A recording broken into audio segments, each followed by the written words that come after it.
What's happening, y'all? I'm back. It's me, your resident supervillain, Mr. J. Washington, and I'm here with my review for The Suicide Squad. Man, if you have not seen this movie yet, come on back because it will be spoilers. Thank you for everybody who's been asking, yo, when you gonna get back to reviewing and everything? And I was a little upset with this not with this movie. Y'all know I was a little mad with Folly Boy on Twitter because I ain't good to go to the screenings of premiere, no shit like that. But I was like, yo, I will live. It is okay. I will live. Just wanted to go to it. It was something I was excited about, but nonetheless, that's not what we're here for. You know, when it was announced that James Gunn was going to be directing this, if you go back and you watch all episodes of Collider Heroes, Collider Movie Talk, and whatnot, I consistently express my excitement because knowing that James Gunn knows how to do team-up films, we all will go back to Guardians of the Galaxy, but also knowing James Gunn's film lineage, if you will, him working with Trauma, what he's done with Super, what he did with, producing Brightburn, the Belko experiment, so much other stuff he's been involved in. And so I was already behind it. Then you start hearing, okay, this is going to be like a soft reboot. It's a sequel, but not a sequel, different things. And it's like, it sounds confusing. So you're like, whatever, let's see what happens. You hear, oh, it's going to be rated R. Oh, okay. All right. But then we start, because the thing is now, there's been a lot of talk about how a lot of comic book movies are embracing the R rating. And some people are saying it's unnecessary. For others, it's like it is necessary. And I say that being when Deadpool was rated R. People were like, should it be rated R? Like, if you read the comic books, yes. Logan, rated R. Old Man Logan, the graphic novel, yes. Birds of Prey, it was like, all right, let's see what happens with it. And then you get this. And then you start getting the cast announcements. And you're like, remember, everybody was wondering if Will Smith was going to return. And you found out he wasn't going to return. And you found out Idris Elba was going to be involved in the project. You were like, was Idris Elba going to be replacing Will Smith? And then you found out he wasn't. He was playing Bloodsport, a whole other character. And you're like, okay. And like I said, you start getting the list of people that were involved in this. And you're like, there is no way possible every last one of these people survive this film beginning to end, because also this is the Suicide Squad. It is not the Suicide Squad if people don't die. Let's just call it for what it is. I mean, yeah, you had Slipknot who died in the first one, but shit, he was barely even introduced. So then you start hearing more and more. We finally get a trailer, and the trailer was a Red Band joint. Everybody was like, oh, okay. And then you hear from James Gunn again. Everyone is not going to make this. So now you have to put on your thinking cap to an extent and like, yo, which faves that are going to be returning aren't going to make it? You knew Captain Boomerang was coming back, Jai Courtney. You knew Joel Kinnaman was coming back as Rick Flag. You knew Margot Robbie was reprising her role as Harley Quinn. She was one of the ones you kind of were like, I'm pretty sure Harley's safe. I'm sure. But the first reviews came out. Everybody was like, yo, and all the reviews. And now it's here. And I sat down and I watched this. And out the gate, I want to say this. I've watched a lot of pairings of actors and directors, meaning they work together, they have a symbiotic bond, they have a friendship, and if the director's working on a project, pretty sure that actor's working. I always bring that up with people like Adam Sandler and Rob Schneider, Spike Lee, and maybe Samuel L. Jackson, and a few others. More specifically, going in there, it's James Gunn and Michael Rooker. They work together so well. And when you see Michael Rooker in here as Savant, you're like, okay, cool. When you get the first team of the members of the Suicide Squad, and it's Savant, Captain Boomerang, Blackguard, Mongo, Javelin, TDK, Weasel, and Harley. You're like, okay, so who's not making it out of this? First off, the fact that you have Weasel on the plane and Pete Davis as Blackguard is like, he's a werewolf. How the fuck would them flipping out. They get to the point where they're supposed to be going. They go into Corto Maltese, which, if you're familiar with DC lore, Corto Maltese brings up a lot, right? So you go to Corto Maltese. They go to this drop zone. Everybody drops down like they're supposed to. Drop in the ocean. Gary swim over. Savant, everybody drop down. Weasel drops. And this motherfucker starts flailing and drowning. And you hear Rick Flag, did anybody check the Weasel can swim? What? Before that, the members of Waller's technical team are sitting here placing bets on who dies, how they die. It's like they do with their own Deadpool, like who dies first, who's gonna make it, and they return. They got money circulating like crazy. Weasel drowns. This motherfucker drowns. It's not even 3-4 minutes. It's not even a good 5-6 minutes into the movie. If not 3-4 minutes, Weasel gone. All of a sudden, you see Blackguard, P. Davis get up. Hey guys, look, it's me. You know, I'm here. I brought him. Blah, blah, blah, blah. Find out he didn't double cross the squad. This motherfucker get his whole face blown off. He's like, God damn! The gore, the violence level is set in this movie out the gate. So the firefight goes, people taking cover. You hear Waller tell Flag to dispatch the detachable kid. That's what TDK stands for. And this motherfucker pops his arms. Nathan Fillion and TDK pops his arms out like when you used to have a G.I. Joe or Barbie or He-Man, etc., and you could pop their arms out. And he makes his arms go and slap the shit out of people. Harley and Rick Flag are like, what the fuck? I don't blame him. I didn't say. So then all of a sudden, you see motherfuckers getting murdered. You see Captain Boomerang throws his boomerang, and this bitch slices this nigga's dome off and cuts another. Again, the violence level that is set within like the total first 10 to 15 minutes of this movie sets the tone for what you're going to. They let you know this is going to be violent. This is going to be graphic. It's going to be like, oh, and it's not gratuitous, if you will. It's not done for the sake of just being done. Man, Mongol tries to jump on the helicopter to pull it down.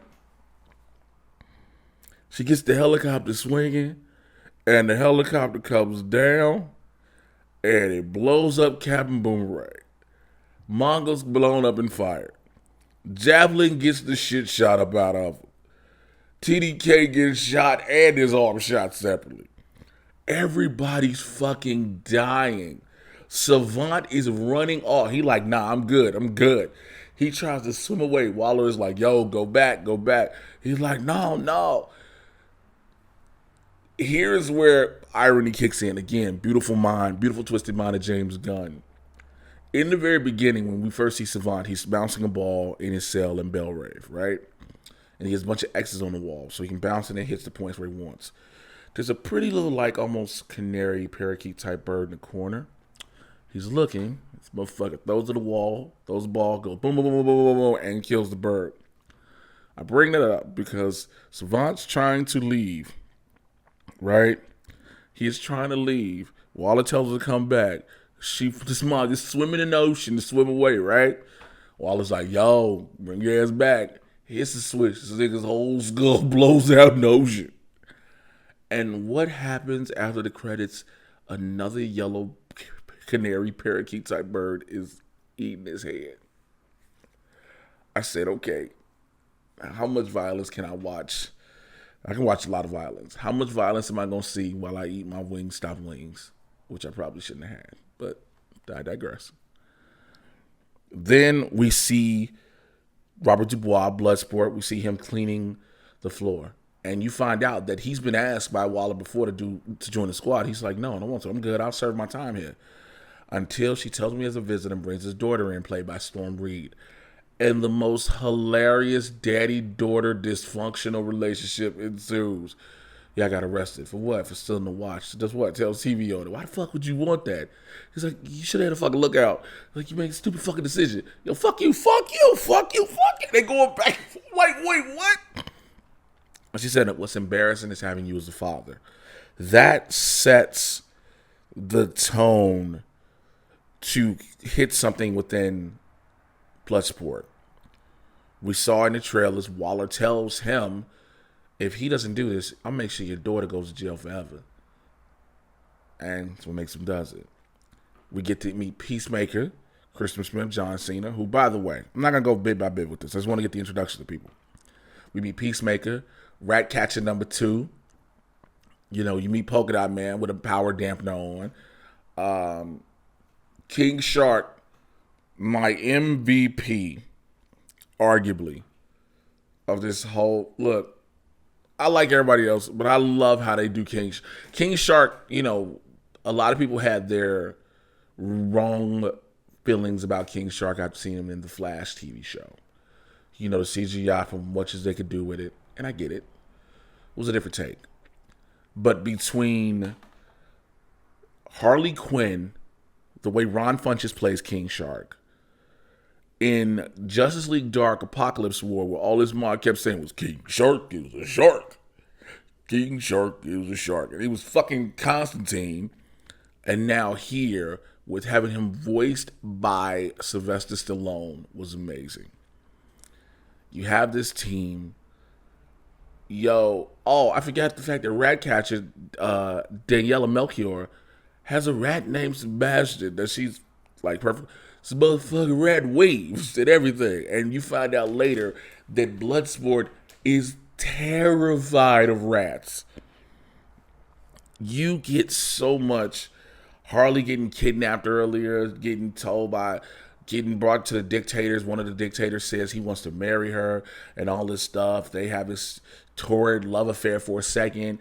And then he tells Harley his plans about how he wants to, you know, show the world he's powerful. And if anybody tries to step to him in Corto Maltesians, after she finally figures out how to pronounce it, he will kill them, their children, everybody she loves, and blah, blah, blah, blah. And he's saying all this shit. And all of a sudden, you see Harley shoot and kill this nigga dead in the chest. And she's like, I told myself, if I ever got another boyfriend, I would, you know what I'm saying, I would look for the red flags, and everything you said was all these red flags. And this is while the team is making plans to save Harley. And when I say this team, the secondary team, the team of Bloodsport, Peacemaker, Ratcatcher number 2, Polka Dot Man, and King Shark. You also get the reason they were initially supposed to be saving Rick Flag after that whole ambush with Flag's team with Blackguard and everybody.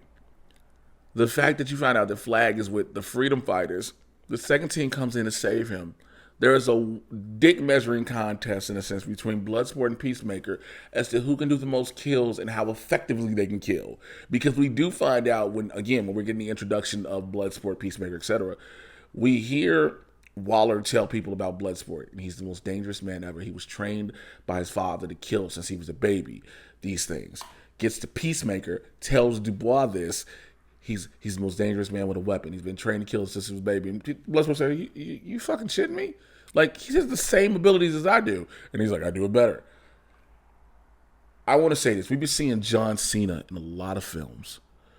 We've seen John Cena's comedic. We've seen John Cena's action as of recently with Fast 9.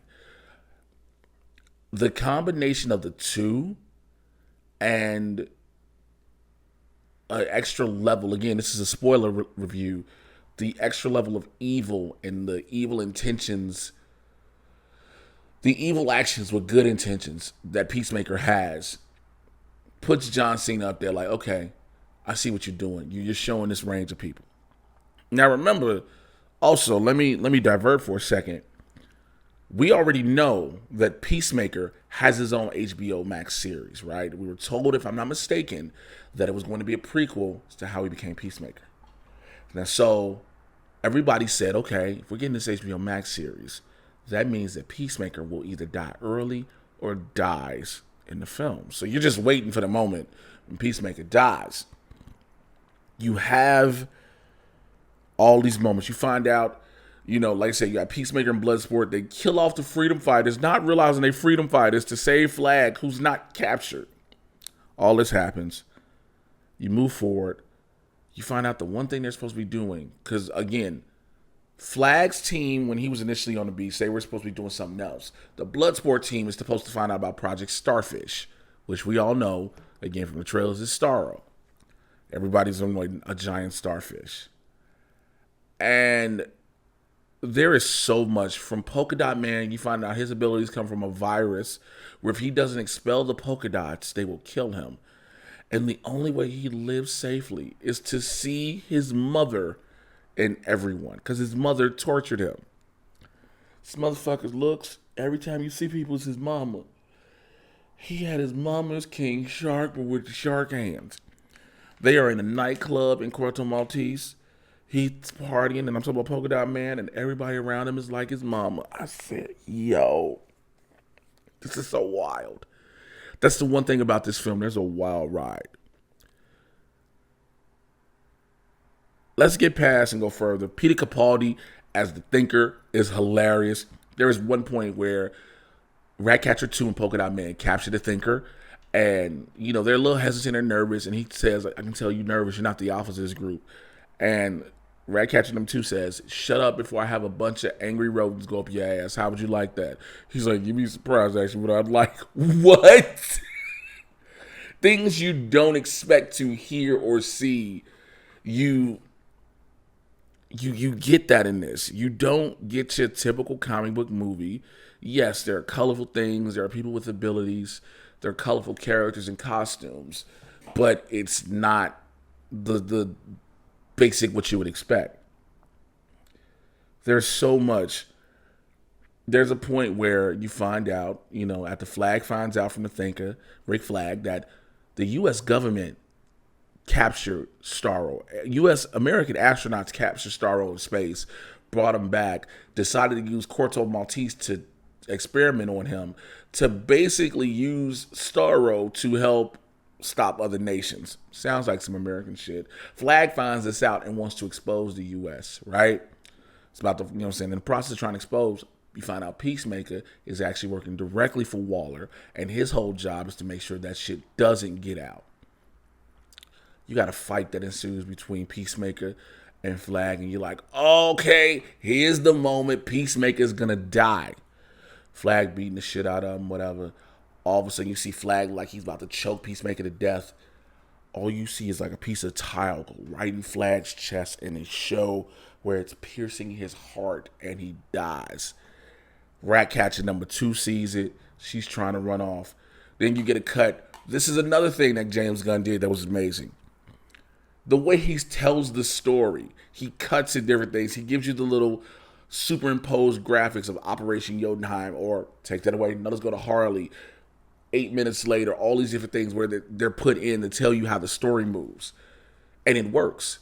You find out that, the team was the Peacemaker team and Bloodsport team were putting explosives in Jotunheim where Starro was being held. And fucking King Shark takes on explosives, makes a stick man out of it. And he's like, Peacemaker. Again, King Shark in this is amazing because there's a part when I told you earlier they were in a nightclub and he was like, a word disguise. And he's like, what the fuck you gonna put on? He's like, a fake mustache. It's not gonna work. So you have to stay in the van. King Shark goes, fuck! Again, the little bitty things and the way that Sylvester Stallone's voice works for Nanaue makes it all the better. But back to them in Jotunheim, they're placing explosives happen, etc. Yo, Polka Dot Man, you see what his polka dots can do a little bit? His polka dots set out and they disintegrate people. They disintegrate people, which plays into later when he uses his polka dots to try to disintegrate Starro. He breaks off one of the edges of the starfish. Now, starfish, as you know, even though it's alien, if they lose a limb, it can regenerate. His whole thing, he tells him earlier, and I forgot to mention this because I didn't want to go bit by bit, is that he's wanted to be a superhero. That's what his mom wanted. His mom wanted to make them superheroes. At the point where he burns off Starro's leg later on, he's like, I'm a superhero. I'm a motherfucking super. And the other leg, one of the other things, the tentacles of Starro crushes him to death. People you think that were going to make it don't make it. So at one point, to go backwards, after Rick Flag is murdered by Peacemaker and he's about to eventually kill Ratcatcher number 2, Bloodsport drops in after the explosions and falling down. Earlier, when they were killing the freedom fighters, they were going, like I told you, they were having like a dick measuring contest of who could do the best kills, the most lethal kills, etc., etc. There is one point where Peacemaker shoots a bullet and Bloodsport goes, it's non-lethal. And he goes, exploding bullets. How do you fucking do that? Smaller bullets. You have so many foreshadowing moments of things that pay off later on in the movie that I love what James Gunn did. That takes a good mind in writing, especially even in stand-up. It's called a callback. You get so many of these callbacks, how they work and they pay off. They aren't just callbacks to where it's like, oh, this didn't really pay off, but it does. And I bring that up because as Peacemaker's about to kill Ratcatcher number 2, Bloodsport draws, he shoots the same time Peacemaker shoots. And you see their bullets going. But one of the things you don't notice until the bullets hit each other is that Bloodsport's bullet is immensely smaller. And a smaller bullet shreds through the bullet and shoots Peacemaker in the neck, in the artery. He bleeds out. Supposedly dies. Basically, we get back to after Starro crushes Polka Dot Man. Harley, who was inherited the javelin from Javelin, says, you must carry this as by God to do what, and then she realizes what she needs to do. She stabs Starro in the eye with it, which I kind of figured that's what's going to happen when she got the javelin, because again, you knew Starro was coming. So you kind of figured it was going to happen, but you needed to see it play out. I don't know if that was just me or everybody else who watched it. She stabs him. That's not the worst part. When she stabs Starro in the eye to get inside of him. You know in the trailer where you see all the rats look like they're floating around? You find out how you get that. Ratcatcher number 2, at one point, Starro has this thing where he can shoot out little bitty Starros and implant on people's face like face huggers from Aliens, and takes control of them in the collective. These aren't children of Starros. These are offsprings of himself. And he's like, this is my city. Ratcatcher number 2, she's so pissed off. She's like, this ain't your city. This ain't our city. It's Stay City. And like a million fucking rats come. And again, I brought up earlier, Bloodsport not liking rats. You just see Idris Elba just, and rats just over and over. And they are tearing off Starro. At one point, Starro even says, I was good just being in space, minding my business. I was just there. Like, he didn't need to be here. We get in the flashback as all the rats are going. We find out who Taika Waititi is. He's the original rat catcher. You see more of him. He's the original rat catcher. He's Ratcatcher number 2's father. These rats tear Starro's ass off. They are eating him up from the inside. Even when Harley's inside, you see them eating in his tentacles and his ventricles and veins and arteries and whatever else he may have. And it's just like, oh.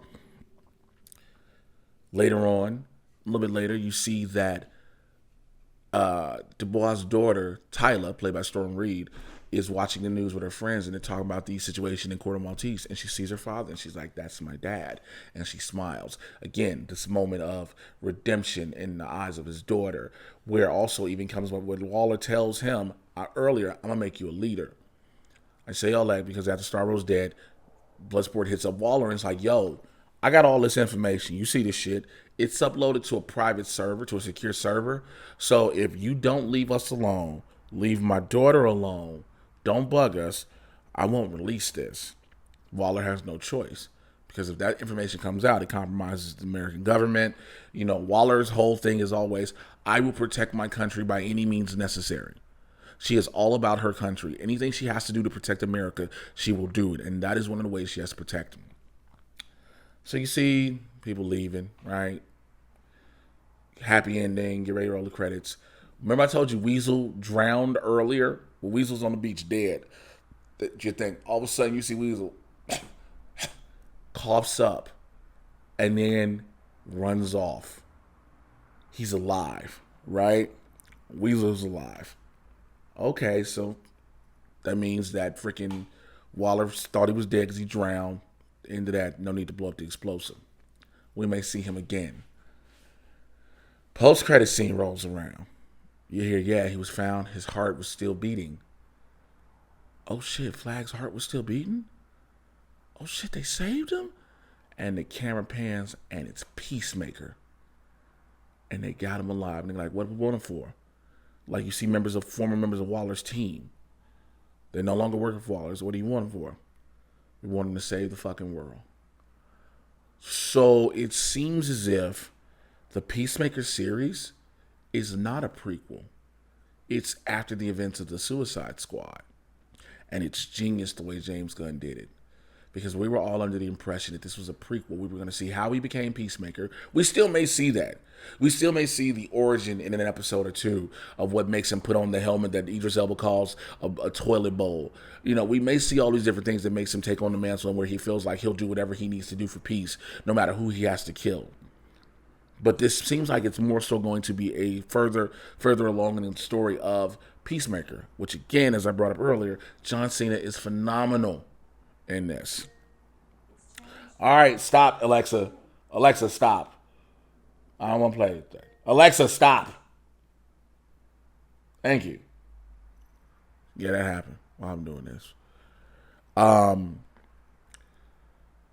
John Cena is amazing. Margot Robbie as Harley Quinn is Harley Quinn. You know what you're getting out of her. So, and I don't say that in a negative. Idris Elba, I was like, yo, Stringer Bell putting in work. There's something about him in this movie where it's like he belongs in this genre. Daniela Melchior is the heart and soul of this. This girl who she was convicted of armed robbery with rats, but she was just trying to find a way to live. Polka Dot Man, you feel for him because at one point you see what happens where the polka dots just overtake his body and his face and it looks like he's fucking gonna explode and it's in the middle of the night and he just has to throw them all up. And you find out if he doesn't expel the dots at least twice a day, they will kill him because of this virus. Everybody else involved. Viola Davis takes Amanda Waller to an entirely new level. We've seen how vindictive Waller could be in the first Suicide Squad. Cynthia Dye Roberts' portrayal of her in Arrow was like, this is vile. But I think we got the comic book iteration of the Wall, the strong, headstrong, I don't give a fuck. You hear her cussing out the members of the squad, you motherfuckers, and blah, blah, blah, blah. You're like, oh! It gets rough, but it's what you want. This movie hits on all cylinders for me. I said this in a tweet about a couple months back, and I mean this, and I stand on this. My goal throughout my entire acting career is to work with James Gunn. And like I said before, I'm not just talking about Guardians. I'm not just talking about this. I'm talking about the projects I've watched him direct, produce, and knowing of his lineage. There's something about that mind you want to work with and you want to be involved with, and it is phenomenal. It's freaking amazing. If I got to recommend this movie on a scale of 1 to 5, it's a 5. I'm a comic book head, you know. I'm a supervillain fan for sure. But when you can give me an action movie that has heart, it tells a story, it has redemption, it has shocks and surprises because you do not know who's going to make it. You do not know who's going to live and die. The only one you can almost be 100% sure is going to live is Harley Quinn. And that's literally the only one. Because every time you think you get to know somebody, every time you think they're going to cross that finish line, they are gone. And that's what makes this movie so dope. The movie The Suicide Squad holds up to what it is. You know, they know they will more than likely die. So why not try to be redeeming before you die? If you watch this movie, I want to know your thoughts on it, man. If you stuck with me through this whole talking about it, how much I really loved and embraced this movie, let me know down below in the comments, man. As always, keep the conversation and the discourse civil. Let's do that, all right? Follow me on Twitter and Instagram at Mr. J Washington, MRJAY. You should know how to spell Washington. Blurred in the Hood every Tuesday and Thursday. We move our time. We're 6 p.m. Pacific, 9 p.m. on the East Coast. Because of Winston's new schedule, he's working with the Citizen app, so we had to be in prime time now. Winston, Marshall, and I, we talk about the world of pop culture, sports, news, entertainment, politics, nerd stuff, and a whole lot more from a blurred perspective, and we are unapologetically black. The Mad Titan podcast is back. That is back weekly. Yes, I'm done with the hiatus. We're back weekly. Everywhere you get your podcast somewhere, I get you caught up on all the things happening in the Marvel and DC live-action cinematic universes. It is Barbershop Talk for Nerds. My episode 86 is up right now. Please go check that out. Episode 87 will be up next week, etc., etc. All right. Holla at y'all later, man. Thank you for watching and sticking around with your boy. Take care. All right. Bye.